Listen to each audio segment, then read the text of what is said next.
Hello दोस्तों, हमारा नाम हिमांशु ब्रह्मनिया है और आपके चैनल का नाम है हिमांशु ब्रह्मनिया स्टडी पॉइंट। तो जैसे आपको पता है कि गीतांजलि क्लासेस पर नियमित कक्षाएं चल रही हैं, तो ज़्यादा से ज़्यादा बच्चों को आप बताइए, हमें लगता है कि आप बताते ही नहीं हैं, है ना।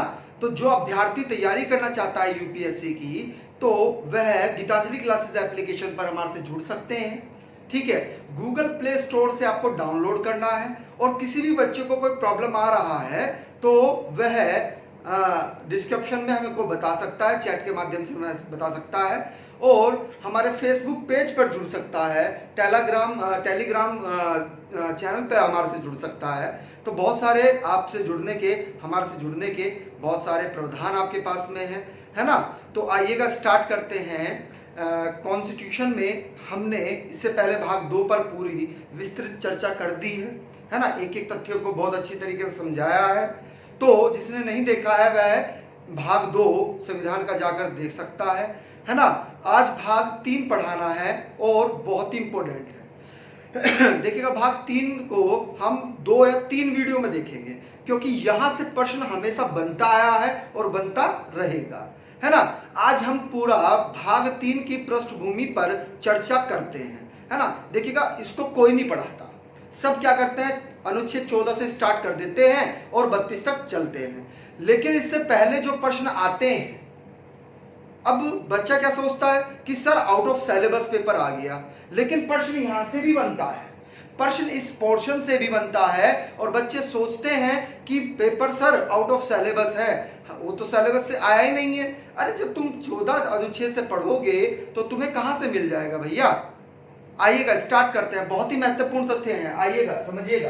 देखिएगा, संविधान भाग 3 जो मूल अधिकार है ना, अनुच्छेद 12 से 35 तक है। कहां तक? अनुच्छेद 12 से 35 तक है। और वास्तव में बिल्कुल ध्यान समझिएगा, बिल्कुल एक एक चीज को क्लियर करना है कि अनुच्छेद कितने हैं इसके अंतर्गत? 27 अनुच्छेद हैं। कितने?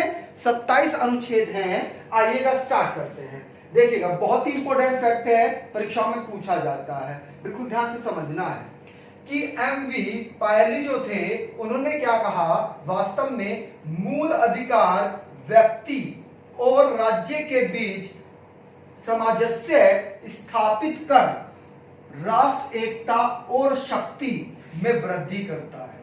क्योंकि जब आपको मूल अधिकार दिए गए हैं तो वह राज्य की और आपके बीच, राज्य के और आपके बीच, राज्य का मतलब यहां से संघ से है ना, राज्य का मतलब यहां से संघ से है, समझ लीजिएगा। केंद्र सरकार की बात हो रही है। क्लियर है पॉइंट? आ रही है बात समझ में? तो राज्य और व्यक्तियों के बीच में क्या है, वास्तव में एक दूसरे को समझना, आपको क्या अधिकार दिए गए हैं, आपके अधिकारों का क्या हनन तो नहीं हो रहा है। क्योंकि जब आपके मूल अधिकार आपको मिलेंगे तभी तो राष्ट्र की उन्नति होगी। अगर आपको मूल अधिकार से हनन कर दिया जाए तो क्या होगा, आपको वृद्धि नहीं हो पाएगी। क्लियर है पॉइंट? 1 मिनट होल्ड करिएगा।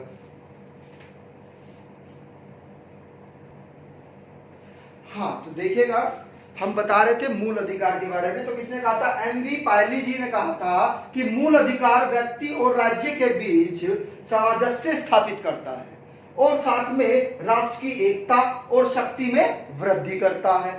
ठीक है, यह कथन पूछा जाता है कि किसने कहा, है ना। आइएगा, अब सबसे ही बहुत ही ज्यादा महत्वपूर्ण प्रश्न है, उसको समझिएगा कि सर्वप्रथम मूल अधिकार का विकास कहां देखने को मिलता है। तो वास्तव में सर्वप्रथम मूल अधिकार का विकास ब्रिटेन में देखने को मिलता है। और कब? 1215 ईस्वी में। कब?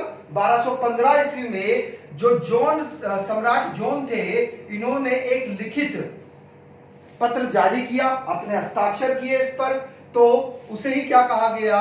अधिकार पत्र कहा गया। उसी को क्या कहा गया? अधिकार पत्र। इस अधिकार पत्र में ही मूल अधिकारों की बात की गई थी, यानी कि मूल अधिकारों के विकास की बात की गई थी। बहुत ही इंपॉर्टेंट फैक्ट है, पूछा जाता है। प्रश्न यह भी बनता है कि सर्वप्रथम लिखित दस्तावेज सर्वप्रथम लिखित दस्तावेज मूल अधिकार से संबंधित कौन सा है? तो आपका आंसर क्या होगा? अधिकार पत्र, जो सम्राट जॉन, जो ब्रिटेन के सम्राट थे, 1512 ईस्वी में उन्होंने लिखा था और इस पर हस्ताक्षर किए थे। पॉइंट क्लियर है? बात समझ में आ रही है? अगला इफेक्ट समझिएगा। 1689 में क्या किया? बाद में बिल्कुल ध्यान से समझना है, बिल ऑफ राइट्स, यानी कि बहुत ही इंपॉर्टेंट है, बिल ऑफ राइट्स में क्या किया गया? ब्रिटेन को अन्य मूल अधिकार दिए गए, अन्य अधिकार दिए गए। अब आपसे प्रश्न समझिएगा कि क्या पूछा जाएगा कि वास्तव में ब्रिटेन, बिल्कुल ध्यान से समझना है कि ब्रिटेन में मूल अधिकार किस नाम से जाना जाता है? ब्रिटेन में मूल अधिकार किस नाम से जाना जाता है? तो आपका आंसर क्या होगा? बिल ऑफ राइट्स होगा। क्या होगा? Bill of rights. यानी कि ब्रिटेन में मूल अधिकारों को किस नाम से जाना जाता है? तो बिल ऑफ राइट्स के नाम से जाना जाता है। क्लियर है पॉइंट? अगला ही देश देखिएगा कौन सा था? फ्रांस। तो फ्रांस ने 1789 यानी कि 100 वर्ष बाद, आप देखेगा बिल ऑफ राइट्स के 100 साल बाद ही 1789 में होता क्या है कि मानव एवं नागरिक अधिकार घोषणा पत्र जारी होता है। क्लियर है पॉइंट? यानी कि फ्रांसीसी क्रांति हुई, बहुत इंपॉर्टेंट है, समझिएगा इसकी पृष्ठभूमि को। यानी कि लोग क्या थे? लोग बार बार लगातार अपने मूल अधिकारों की मांग कर रहे थे। तो बहुत लंबे समय बाद हुआ क्या कि एक पत्र जारी होता है, एक घोषणा पत्र जारी होता है, जिसे क्या कहा गया? मानव एवं नागरिक के अधिकार घोषणा पत्र कहा गया।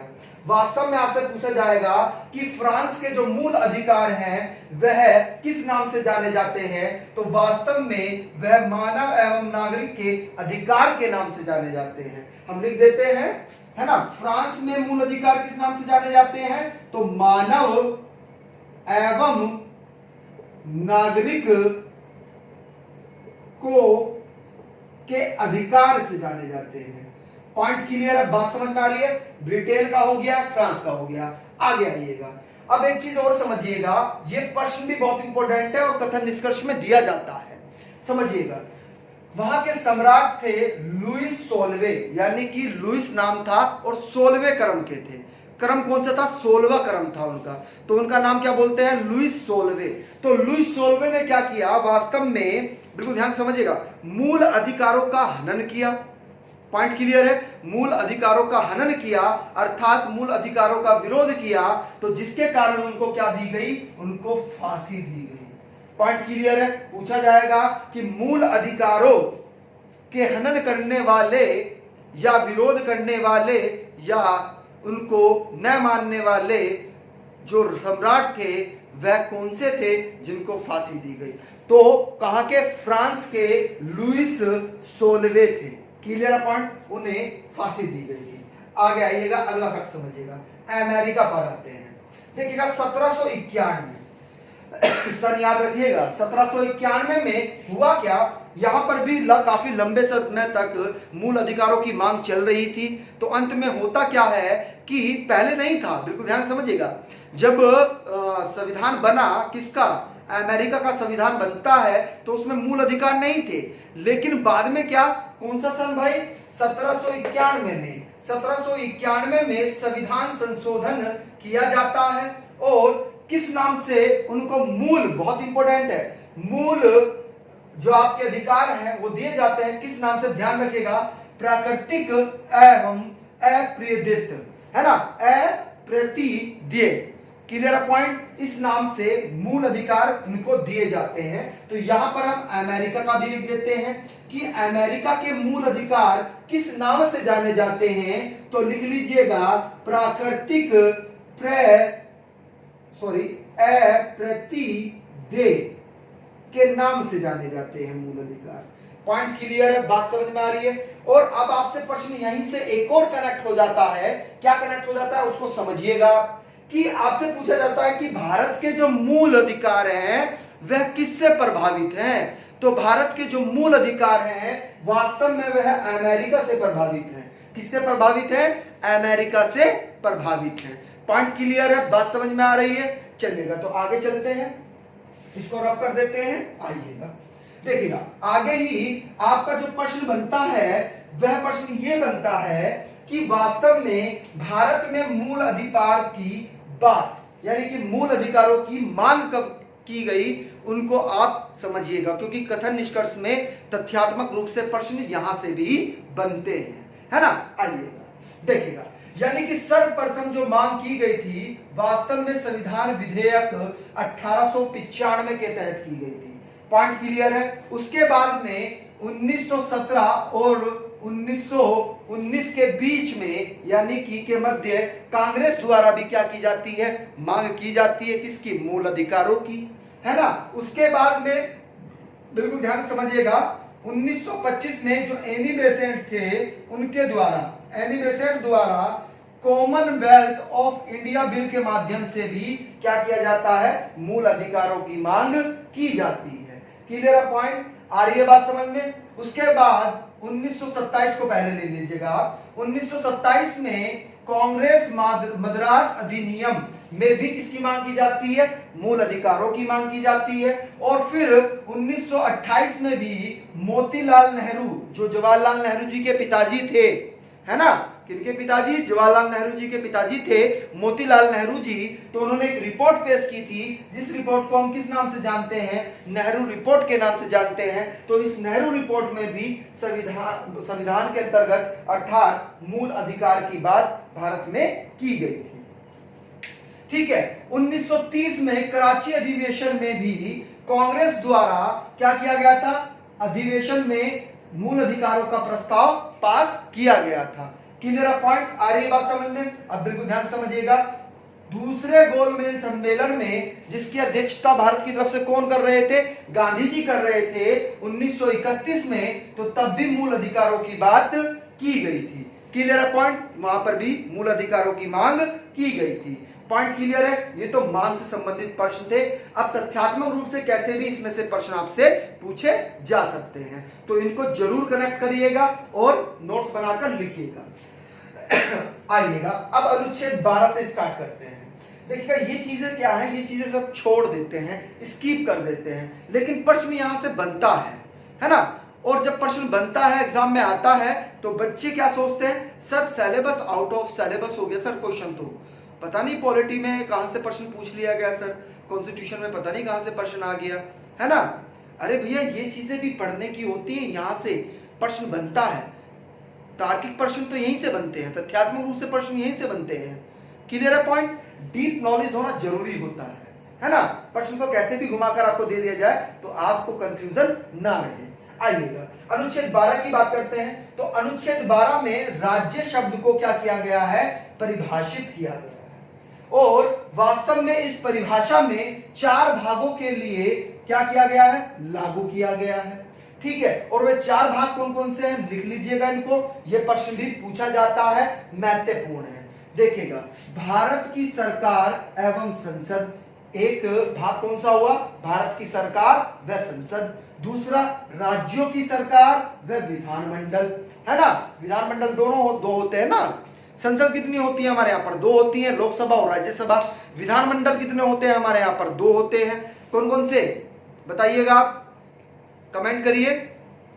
हाँ, एक विधानसभा और दूसरा विधान परिषद। ठीक है, क्लियर है पॉइंट?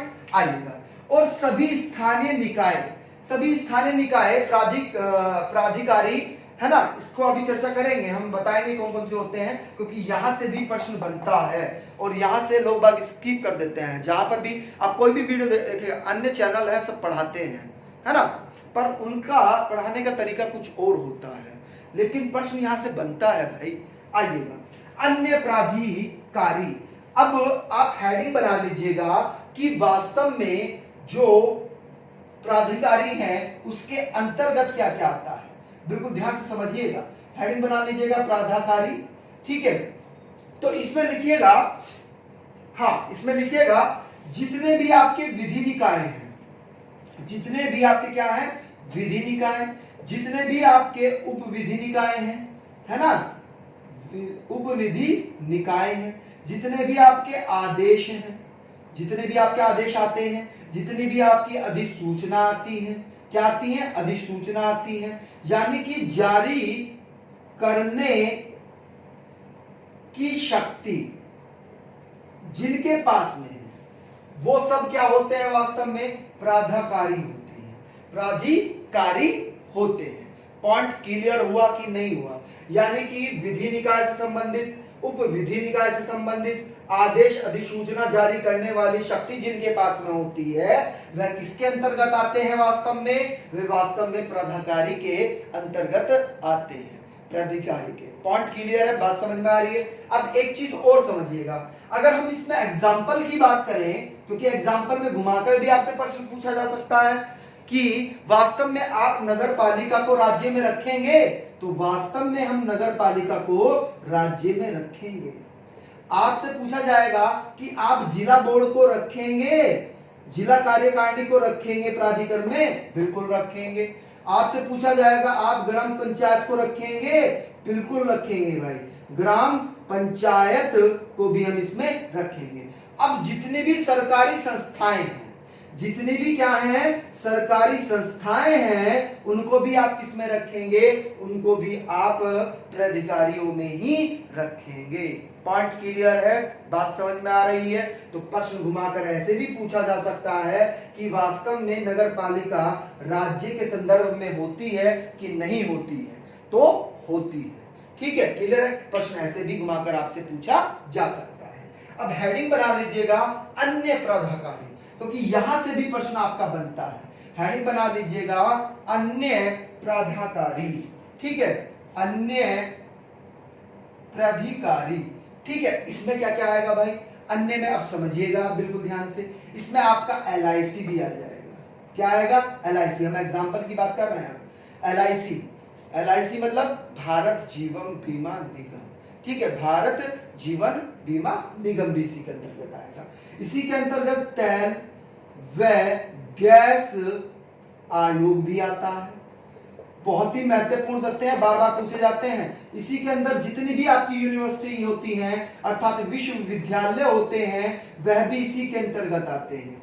ठीक है, इसी के अंतर्गत आपका भारत पेट्रोलियम निगम भी आता है। क्या आता है? पेट्रोलियम निगम भी इसी के अंतर्गत आता है। आपसे पूछा जाएगा जितने भी उत्तर प्रदेश की या किसी भी प्रदेश की कोऑपरेटिव संस्थाएं होती हैं, है ना, जिला कोऑपरेटिव बैंक हो गया भाई, है ना, वो किसके अंतर्गत आएगा? उप अन्य प्राधिकारी के अंतर्गत आएगा। तो कोऑपरेटिव बैंक भी आप इसमें लिख लीजिएगा, कोऑपरेटिव बैंक। पॉइंट क्लियर है? इसी के अंतर्गत आपके जितने भी आपके कृषि अनुसंधान है, कृषि अनुसंधान परिषद हैं, वह भी इसी के अंतर्गत आएंगे। जितनी भी भागीदारी, इसको समझिएगा, भागीदारी दारी करिएगा इसको, दारी फार्म जो होते हैं, अर्थात जिसमें सरकार का भी पैसा लगा होता है और निजी सेक्टर का भी पैसा लगा होता है। बात समझ में आ रही है? जिसमें सरकार का भी पैसा लगा होता है और निजी सेक्टर का भी पैसा लगा होता है, तो वे फर्म, है ना, वे किसमें आएंगी? अन्य प्राधिकारी में आएंगी। ये प्रश्न पूछा गया है, इंपॉर्टेंट है। ठीक है, अब दो चीज आपको अन्य प्राधिकारी में नोट करके लिखनी है। क्या करके लिखनी है? नोट करके लिखनी है, क्योंकि यहां से तथ्यात्मक रूप से आपसे प्रश्न पूछा जा सकता है। बहुत ही महत्वपूर्ण तथ्य है। आपसे पूछा जाएगा कि राष्ट्रपति को आप किस में रखेंगे?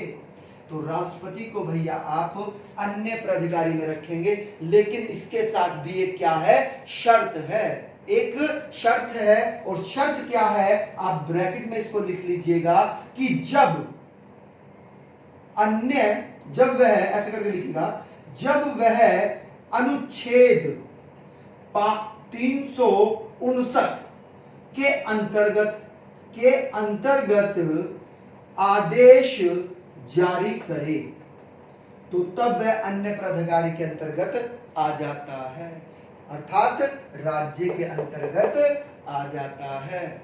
दूसरा लिखिएगा न्यायाधीश के संदर्भ में है, किसके? मुख्य न्यायाधीश के संदर्भ में, मुख्य न्यायाधीश के संदर्भ में है। ये भी अन्य प्राधिकारी के रूप में ही आते हैं, अर्थात राज्य के संदर्भ में आते हैं।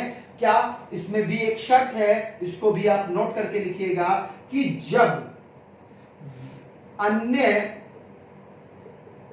अधिकारियों की नियुक्ति करता है इसके संदर्भ में, वह अन्य प्राधिकारी के अंतर्गत आता है। ठीक है, अब एक और लिख लीजिएगा, अन्य में लिख लीजिएगा, है ना। जैसे हम करें डीडीए की बात, दिल्ली डेवलपमेंट अथॉरिटी यानी कि दिल्ली विकास प्राधिकरण की अगर हम बात करें तो वह भी अन्य प्राधिकारी में आएगा। ठीक है, हम बीएसएनएल की बात करें, भारत संचार निगम लिमिटेड की बात करें तो वह भी इसी के अंतर्गत आएगा।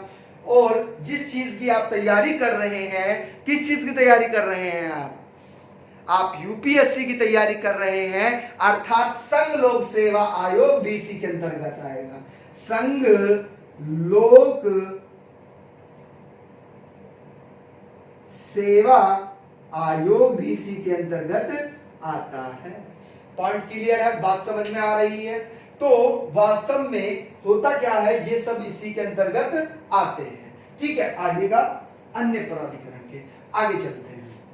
तो यहां तक आपको भागों में कंफर्म हो गया कि 4 भागों में लागू होता है, और 4 भागों के बारे में हमने आपको पूरा बता दिया। ठीक है, क्लियर पॉइंट। अगला फैक्ट देखिएगा, बहुत ही इंपॉर्टेंट है, पूछा जाता है कि वास्तव में अनुच्छेद 13 की बात कर रहे हैं। तो अनुच्छेद 13 क्या पूछा जाता है आपसे? अनुच्छेद 13 में यह पूछा जाता है कि वास्तव में मूल अधिकारों का कवच किस अनुच्छेद को कहा गया है? मूल अधिकारों का सुरक्षा कवच किस अनुच्छेद को कहा गया है? तो उसका आंसर होगा अनुच्छेद 13। क्या होगा? अनुच्छेद 13। क्यों कहा गया है इसको समझिएगा बिल्कुल ध्यान में, क्योंकि होता क्या है, इसी के अंतर्गत न्याय पुनर्विलोकन शक्ति दी गई है। न्यायिक पुनर्विलोकन शक्ति अनुच्छेद 13 के अंतर्गत दी गई है। यह भी प्रश्न पूछा गया है कि न्यायिक पुनर्विलोकन शक्ति किस अनुच्छेद के तहत आती है? तो आपका आंसर क्या होगा? अनुच्छेद 13 के अंतर्गत आई है। और वास्तव में एक प्रोफेसर हैं जिनका नाम क्या है? कार्बिन है। कार्बिन साहब ने क्या किया?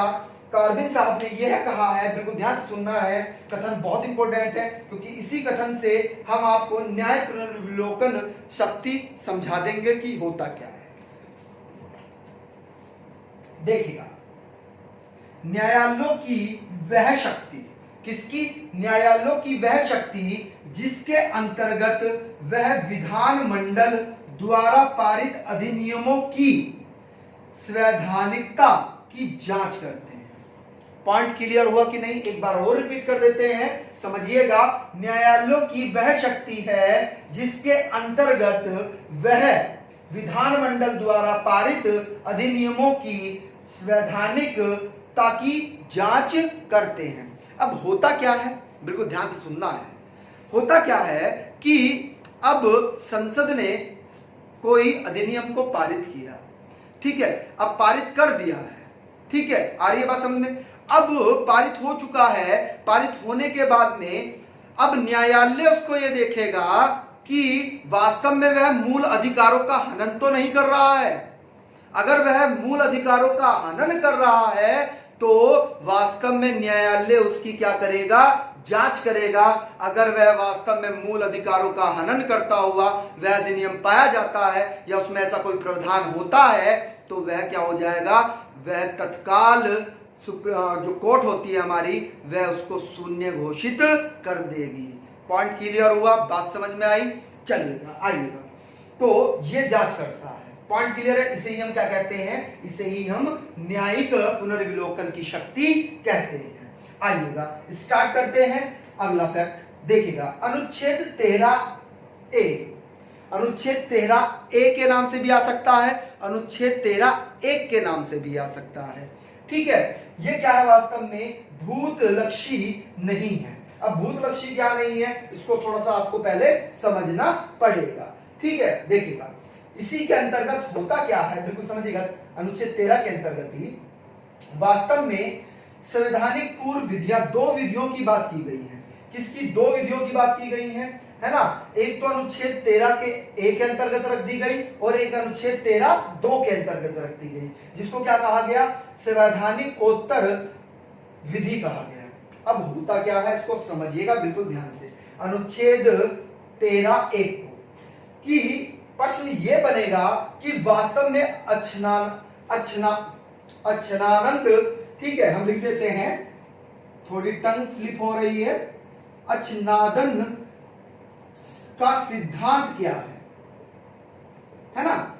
तो ये किस अनुच्छेद से संबंधित है? या तो वो ऑप्शन में आपको देगा अनुच्छेद 13 और ज्यादा डीपली अगर पूछ लेगा तो दे देगा ऑप्शन में अनुच्छेद 13 1।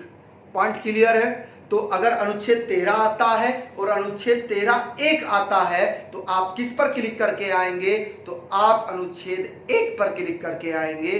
ठीक है, क्लियर है? अगर ऑप्शन में अनुच्छेद 1 नहीं है और अनुच्छेद 13 है तो आप अनुच्छेद 13 पर क्लिक करके आएंगे। ठीक है, आइएगा। तो वास्तव में अच्छनानंद का जो सिद्धांत है वह अनुच्छेद 13 1 के तहत है। यह होता क्या है इसको समझिएगा, आप बिल्कुल ध्यान से देखिएगा। यानी कि मूल अधिकारों से असंगत, इसको अंडरलाइन करिएगा, असंगत संविधान पूर्व विधियां संविधान के लागू होने पर मूल अधिकारों से आच्छादित हो जाती हैं और सुषुप्त अवस्था में चलती रहती है। अच्छनानंद हटते ही क्या होता है? वह पुनर्जीवित हो जाती है। और ये वास्तव में किसके तहत कहा गया था? एक वाद था जिसका नाम क्या है? भीखाजी बनाम मध्य प्रदेश राज्य। इसी के तहत अच्छनानंद का सुप्रीम कोर्ट ने प्रतिपादन किया था। अब होता क्या है? कोरोना चल रहा है, आपको पता ही है, लॉकडाउन चल रहा है ना। तो लॉकडाउन में होता क्या है कि अब आपको समय दिया जाता है। क्या दिया जाता है? समय दिया जाता है कि भैया आप सुबह 6 से 10 बजे तक आप अपना जो भी आपका कार्य है आप मार्केट में जा सकते हैं, है ना। जो भी इनिशियल चीजें हैं उनको खरीद सकते हैं, है ना। प्रतिदिन का जो आपकी सामग्री है उसको ले सकते हैं। तो उस समय जो संविधान में क्या आपके रूल्स लागू हैं, नियम लागू हैं, तो वह उस समय तक हटा दिए जाते हैं। लेकिन जैसे ही वह समय अवधि समाप्त होती है तो फिर दोबारा से लॉकडाउन चालू हो जाता है। तो वही कंडीशन क्या है? वही सेम कंडीशन है। यानी कि बिल्कुल ध्यान समझिएगा कि जब देखिए बिल्कुल ध्यान समझिएगा, संविधान पूर्व विधियां संविधान में लागू होने पर मूल अधिकारों से आच्छादित हो जाती हैं और सुषुप्त अवस्था में चलती रहती हैं। आच्छादित हटते ही वह क्या हो जाती हैं? पुनर्जीवित हो जाती हैं। क्लियर है पॉइंट? आ रही है बात समझ में? अब बिल्कुल ध्यान से समझिएगा, यह वास्तव में आपातकालीन समय में लगाया जाता है। किसमें? आपातकालीन समय में। प्रश्न पूछा भी गया है कि अच्छनानंद का सिद्धांत वास्तव में किससे संबंधित है? तो वास्तव में आपातकालीन समय से संबंधित है। पॉइंट क्लियर है? अब बिल्कुल ध्यान से समझिएगा, यह वास्तव में संवैधानिक पूर्व तथा संविधान पश्चात दोनों प्रकार की विधियों पर लागू किया जाता है। सिर्फ यही सिद्धांत ऐसा है ना। क्लियर है पॉइंट? जो क्या बिल्कुल ध्यान समझिएगा कि दोनों प्रकार की विधियों पर, यानी कि किस पर? संवैधानिक पूर्व विधि पर भी और संवैधानिक उत्तर यानी कि पश्चात विधि पर भी लागू किया जाता है। पॉइंट क्लियर है? अगला फैक्ट समझिएगा। अब अनुच्छेद 13(2) में क्या कहा गया है? वह किससे संबंधित है? तो संवैधानिक उत्तर विधि से संबंधित है। अब ये विधि क्या होती है इसको भी थोड़ा सा आप समझ लीजिएगा कि ये होता क्या है। बिल्कुल ध्यान से समझना है। देखिएगा, राज्य ऐसा कोई विधि नहीं बनाएगा, है ना, जो भाग 3 द्वारा दिए गए अधिकारों को छीनती है या उसको न्यून करती है। क्लियर है पॉइंट? यानी कि ऐसी कोई विधि राज्य नहीं बनाएगा जो भाग 3 द्वारा आपको मूल अधिकार दिए गए हैं उन अधिकारों को छीने या उनको शून्य घोषित कर दे या न्यून घोषित कर दे। पॉइंट क्लियर है? आ रही है बात समझ में? इसी के अंतर्गत प्रश्न पूछा जाएगा, याद रखिएगा, दोनों में अंतर है। आच्छादन का सिद्धांत किसके अंतर्गत आता है? अनुच्छेद 13A के तहत। जबकि पृथक्करणीय का सिद्धांत, पृथक्करणीय का सिद्धांत किसके अंतर्गत आता है? तो अनुच्छेद 13(2) के अंतर्गत आता है। ये क्या सिद्धांत होता है इसको समझ लीजिएगा, थोड़ी सी इसकी पृष्ठभूमि है, इसको समझिएगा। होता क्या है कि किसी संसद ने क्या किया, कोई अधिनियम बनाया, ठीक है, कोई अधिनियम लाती है संसद। अब उसके दो भाग हैं, क्या है? उसके दो भाग हैं, यानी कि एक भाग जो उसका है वह क्या करता है? वह मूल अधिकारों का हनन करता है। क्या करता है? मूल अधिकारों का हनन करता है। जबकि उसका शेष भाग जो है, शेष भाग जो है वह क्या होता है? वह उस अधिनियम के प्रतिपादन में सहायता करता है और देश के राष्ट्र की उन्नति के लिए सहायक होता है। तो इस अवस्था में होता क्या है? इस अवस्था में उस अधिनियम को पृथक कर दिया जाता है, अर्थात अलग अलग कर दिया जाता है।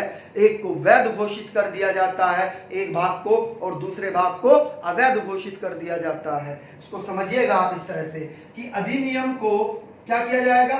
वैध तथा अवैध भागों में पृथक कर दिया जाता है। सिर्फ अवैध भाग को शून्य घोषित कर दिया जाता है और जो शेष भाग रहता है उसको लागू कर दिया जाता है। तो ये आपका इसका सिद्धांत था पृथक्करणीयता का सिद्धांत कहलाता है। पॉइंट क्लियर है? अब एक चीज आप नोट करके लिखिएगा, क्योंकि यहां पर एक प्रश्न और बनता है, बिल्कुल ध्यान से समझिएगा। यह वास्तव में किससे संबंधित है? यह अनुच्छेद 12 से संबंधित है। क्या संबंधित है ना? उसको समझिएगा। ये वास्तव में नहीं, अनुच्छेद 13 से संबंधित है। किससे?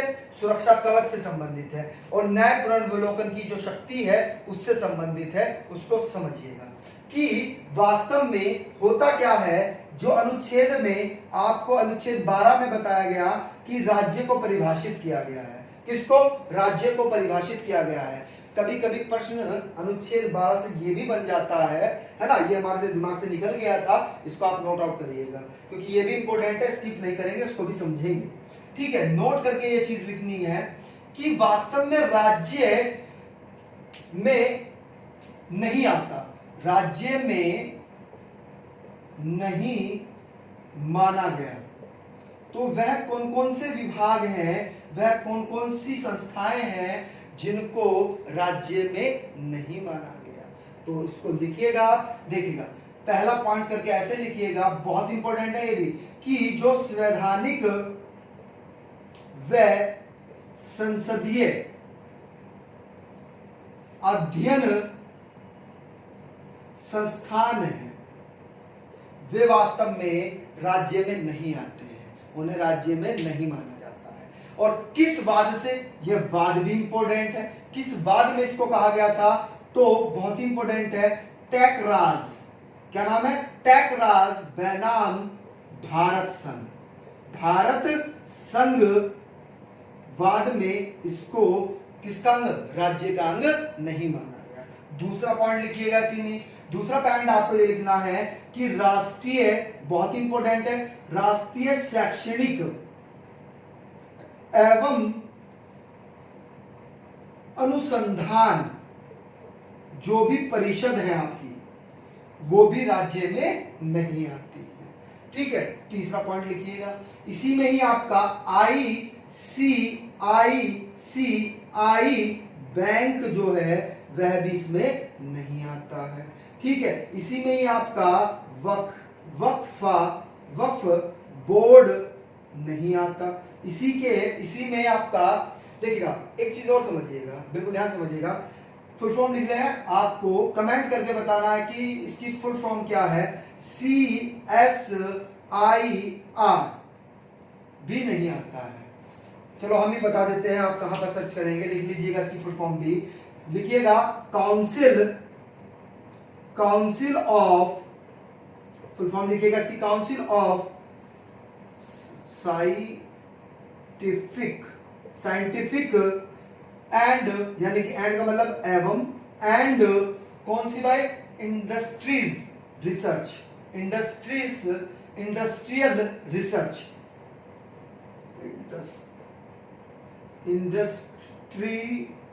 यल रिसर्च, ये इसकी फुल फॉर्म है।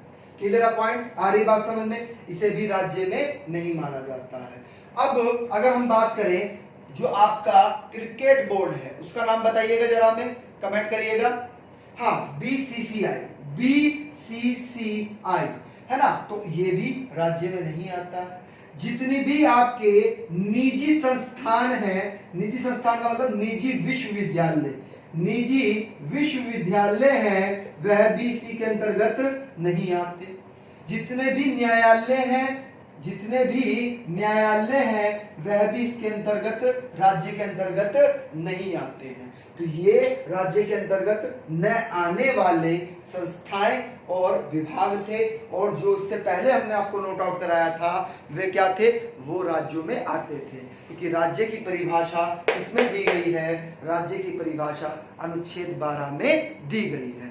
यदि आपको वीडियो अच्छा लगा हो तो इसको लाइक करिएगा और कमेंट करिएगा, क्योंकि हमें पता लग जाएगा कि आप लाइक और कमेंट के माध्यम से कि वीडियो आपको कैसी लगी। ठीक है, और शेयर करना बिल्कुल ना भूलिएगा। जो नए व्यूअर्स हैं वो हमारे चैनल को सब्सक्राइब कर लें और बेल आइकन ऑन कर लें। Thank you.